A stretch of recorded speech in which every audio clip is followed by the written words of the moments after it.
Ursa. It's hard work organizing time between battle and hibernation.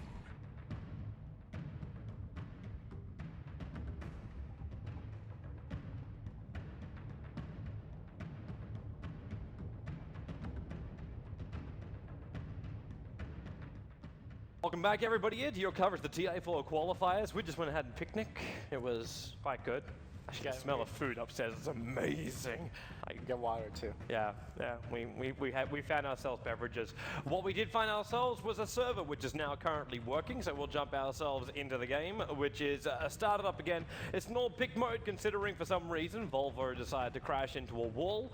Where is our Earth Spirit? Where is our wait? What? And Broom Mother. All pick, right? Not that kind of all pick. Not that type of all pick. All pick remake from a CM. Yeah. The draft was already established. We have ourselves the Fuzzy Wuzzy, and the man that plays with fire is what we get. So, yeah. I'm looking forward to this game. I feel still that the upper hand, even with that Nyx pickup as the last one, I'm still not sure exactly how well this is going to go, because it is very greedy. If it does work, it's wonderful. They have double blink-ins, they've got a lot of control coming out from the Batrider as well as the Nyx, which can make a lot of space for Qualifier to start hitting hard. And TC also, maybe they won't notice him as much or control him as much. I know there's a lot of what-ifs. Maybe they could also win their lanes. I mean, like, if you're going into a casino, which I do not recommend, because, you know, that's where you lose money. But if you're going to a casino, you want to go in with good odds, right? To me, NAR is going into a casino with better odds than Liquid 30 is. seconds because remaining. We talked about how the draft, yeah, both draft could win the game, but to me, Liquid has to play much better and much harder to win the game, and that just goes into this Nyx Assassin pick. Nyx Assassin is a hero that we see a lot, but it also is a hero we see a lot on the offlane. Because when you play in the offlane, you at least guarantee a semi-quick level 6, which you could kind of explode into mid-game and start getting pickoffs. When you're playing a support Nyx, most likely you're going to be level 8 or 9 towards the end of the game. Battle. And you want to have essentially maxed out Carapace as well as a maxed out Monoburn, especially if you're against a Storm Spirit. And I don't know how he's going to find the level. So unless Demon gets like 8 kills, like I think he's going to have a very, very tough time playing a support Nyx. Yeah. No, I'm 100% with you on this one, man. Let's look at our lanes, however. So it will be a defensive tri-lane coming out from Team Liquid, going up against Brax's offlane Elder Titan. I hope he does better than the last ET I saw him play, which was 2 deaths, so very early on into the game. Korok up against Qualifier in the middle lane, which is the Storm versus the Morphling. And the Disruptor's already coming in just to say hello. So for punishing the high agility morphing hero, 1437 with just a quick static storm is already forcing him to burn through almost most of his consumables. And this is for a morphling that won't have his bottle up and running for at least another 1 to 2 minutes. So yeah, this harassment really does help out a lot. While up on top lane, it's Sneaking versus Bulba. So the Luna up against the Batrider, and he has the help though. So Fogs is in the neighborhood, and Bulba, he's getting really aggressive on this top lane. 4 napalm stacks, just trying to force Sneaking back. I'm wondering how long until that stick is purchased from the side shop. Yeah, I mean, well, first of all, he has to get to the side shop. With Fog keep on pulling here, you know, he might not even see it for a while. One thing to point out is that now we see Demon going to the mid lane. I actually think Disruptor as a support harassing down Qualifier on the Morphling is a big deal. If you look at how low Qualifier's HP is, he starts at 400. The Disruptor Thunderstrike at level 1, it does 200 magical damage. It essentially cuts his HP by half. Yep. So that's why his regenerative is all spammed up. Like after he eats that 1 tango, he's done. So he needs to get like really good last hits for his bottle. I'm loving this fight on bottom lane. Brax walks in at like 2/3 of his life points, while Wei 2 is at full life, and he uses all the power from this Astral Spirit to not only get 3 hits into Rubik, but have enough DPS that he removes half of the life points of Rubik straight away. Rubik's also going to be a bit of a prat here and denies the illusion rune. But that's going to cost him like 200 HP because there was a centaur there. Yeah. Where's all the consumables gone though? Like Qualifier is bone dry. Yeah. Rubik will have to munch through his last tangos. In fact, is this even going to be, like, there's a salve on Ursa, but he's not even being harassed and he's down to his last set of tangos. And then up on top lane, Bulba's got himself a ring of regen because obviously Tranquil Boots built, but he's only got 2 Tangos left himself. And Luna, like, she's one of these heroes that if she feels a little bit harassed, could just get lifesteal very early on. Yeah. It's actually a fairly popular build that we do see that early lifesteal, but we're going to see a little bit of rotation around coming out from 1437. With that bottle, okay, if he gets a bottle kill before Koifa gets his bottle, lane is over. Hang on, where is our little Nandorian going to be running himself? Shoot. He's running Immediate near the tree upgrade. line. And there's a ping. Upgrade, there's please. a ping. There's Upgrade. a ping. He moved down. He moved down the last moment. And now it's up in the air. It's 3 minutes in. And now 1437 could be giving first blood to get this courier. There's no stun, however, here for Demon. He'll cut through the tree line. He's dead. And He's 1437, dead. maybe he can at least deny himself off to the tower because that won't be the first blood at least. Or if he can get himself to a neutral, he's, well, what is he trying to run from here? He's got a static link, he's up on the hill, the creep wave's going to be killing him off. The tower will actually take it, but the kill is given over to Demon. You wanted 6 kills, make it 1 right now. Well, actually, this is a big one, right? Like, he got solo experience, so that's huge for the Nyx Assassin. He's got first blood. If you look at his gold, he could buy straight up energy booster for his arcane boots if that's what he wants. Meanwhile, the courier is not sniped. Like, I think that's actually even more important thing. If the courier is sniped, they might have just lost a game straight up there. But Koifa, you know, he's got his bottle, he's bottle crowing, so all is well on Team Liquid's camp. Yeah, for now. For now. I still want to see the transition come in. But TC, he's getting a really good time here at the bottom lane. Brax hasn't really been able to do much to stop. And in fact, Brax hasn't really found many levels here either. And this is where you get like the downside between the Bat Rider and the Elder Titan. Like Bat Rider on Radiant side, you just hop yourself up onto the high ground and you can steal any kind of like that easy and quick pull. You can just take yourself. Bot lane though, it's going to be initiation coming in. It's going to be an Earth Clap. Look at damage output. Brax straight up dead because we have phase boots on the Ursa, and unfortunately, only brown boots and Elder Titan. Out. He can't run away, and there was a haste rune on the Rubik too, so there was no way to evade this. And this was so important for him to remain here on the bottom lane. There's the end of that haste rune still available, but he couldn't reach him in time. Not to mention telekinesis is still on cooldown. Dire's bottom tower is under But attack. Brax needs this experience points. Like he just cracked level 2 after returning to that bottom lane, but Bulba's almost level 5. And he's coming over and even sniping out a couple of these creeps from the NAR jungle. I mean, that's a big difference between Ursa and Luna as cores early on, because normally when Luna walks Middle lane, they have a crack, and they almost blocked him, but hey, you can't block him off, Link, can you? he was just wave away. It doesn't really do much because the bottle again is coming back. But yeah, I mean, when a Luna walks to you on lane, at best she's gonna beam you once or twice. Normally that's not enough damage getting a full HP kill, but Ursa, like he will just kill you from 100% to 0. So all you really need is a telekinesis lift, and that's exactly what we saw. And Demon's causing some problems for Korok. Korok just did a full bottle charge to get himself back up to max mana, and then just one quick mana burn means that even when he cracks level 6 here, Korok, he can't just do a jump in on anybody straight away. Like he's got to wait for the ball to come back down again, maybe even find himself like an action rune, be it regen, be it DD, it invis. But one thing that NAR can do is while Bulba is away doing his farming inside the jungle and trying not to die to these neutral creeps, the top lane is trying to be forced in here by sneaking as well as the rest of the supports. I mean, it was a good rotation from Demon. Like he needed to go top to defend that tier 1 top, and before he went there, he's like, hey, here's a Monoborn Korok. Radiant's top tower is getting He's only got walloped. 1 stun left though, so that's the last time he can drag the creep wave aggro down. I mean, there is a glyph still up on the tier 1 tower, so it's fine. At this time, we should see Bat Rider getting a teleport scroll soon and rejoin up top, because this is a lot of experience to be had. And I don't think Demon minds getting that solo XP. I mean, it's nice for him if he can crack his Vendetta, then he can start to be more effective on the map. I mean, if you look at him, he's higher level than the offlane player for NAR. Yeah. Brax is level 3, and unfortunately, this is not a hero like a Bat Rider that could recover in the jungle. He's actually roaming mid to set up a gank, I think. Yeah, he's got Echo Stomp. They got the DD in Korok, which is what they're trying to capitalize on right now. But look, there's a mid ward, so Brax is seen. That little sucker right there. Yeah, and Morphling's like, yeah, I'm gonna just stack the jungle then. Which, by the way, this camp is ridiculously hard to stack. Get it? Got it. Nice. Yeah. Well, he attacked that one with like 4 seconds to go before the spawn point.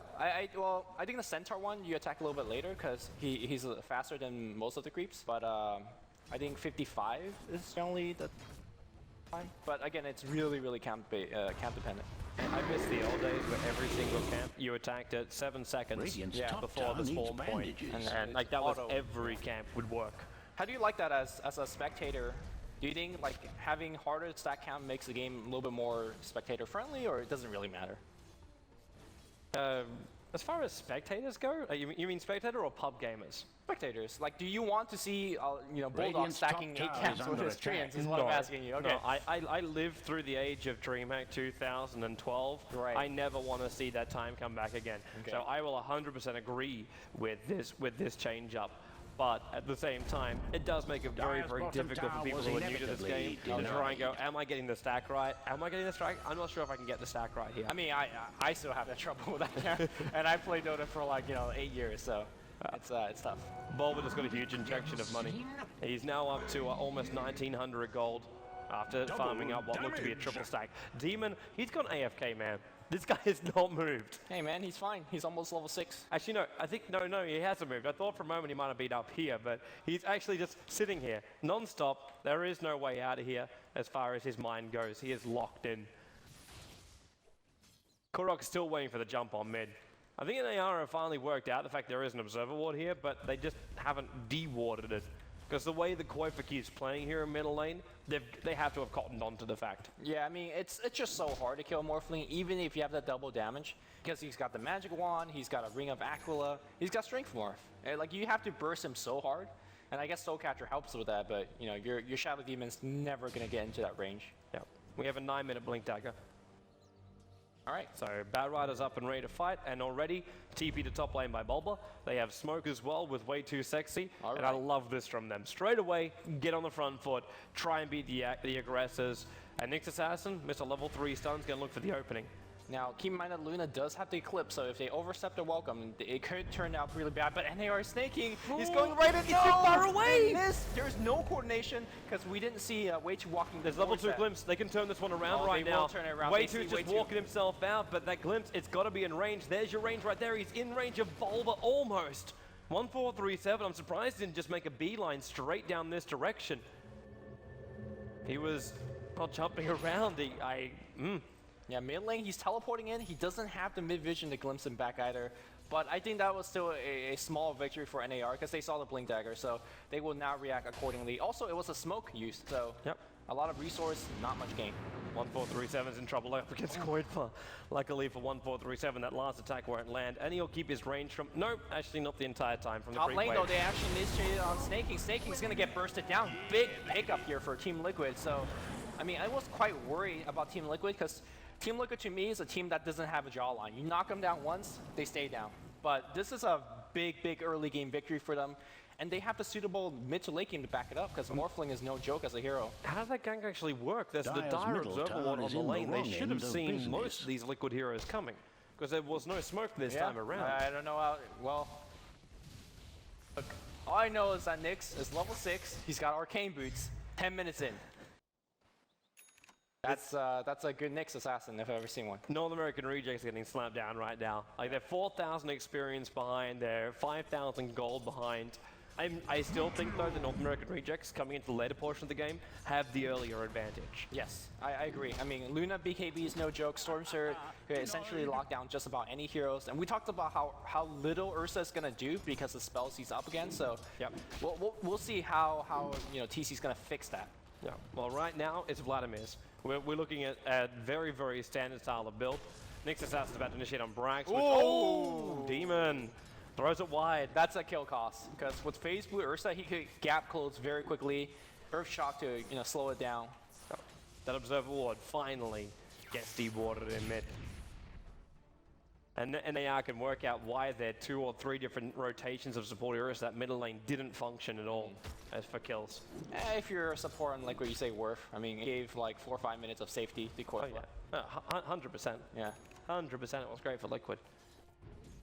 Blink Dagger is up for the Ursa. So I thought it was going to be Vlad's, but he's leaving it with just this casual, morbid mask. Yeah, I mean, that's why Ursa has actually picked up a lot Dire's more middle nowadays tower because is under in the fire. old days, you basically had to choose between Vlad's or Blink Dagger.